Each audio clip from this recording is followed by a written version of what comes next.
ipapakita po natin sa inyo yung puwersa ng Philippine Marine Sama na naririto sa pinakaunang bahagi po dito sa ito pong malapit sa Barangay Santa Barbara at Santa Catalina.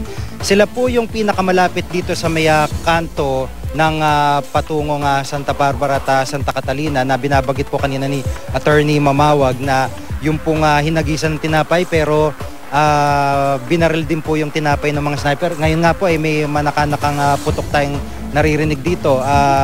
Pangalawa na po yung putok habang nagre-report tayo. Dito lang po na nakapwesto rin yung ibang mga miyembro naman ng Foreign Correspondents Association of the Philippines, mga foreign photographers po itong mga ito. At ito po yung mga photographers na naririto po ngayon na nag-aabang din po ng makukunang mga litrato.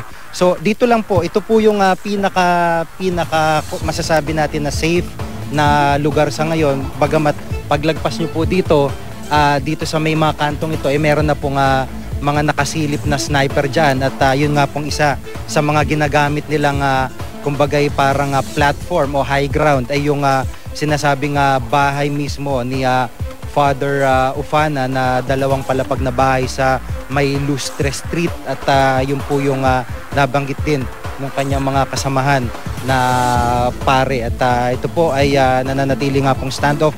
Nakikita niyo po sarado lahat, walang movement, walang transportasyon. Ang mga tao ay halos karamihan nasa loob ng kanilang mga tahanan at natatakot na lumabas dahil nga po sa sitwasyong ito. Samantala, malaking abala po sa mga paserong pagkakakansela ng lahat ng flight mula at papunta dito sa Zamboanga City dahil sa problema po sa seguridad.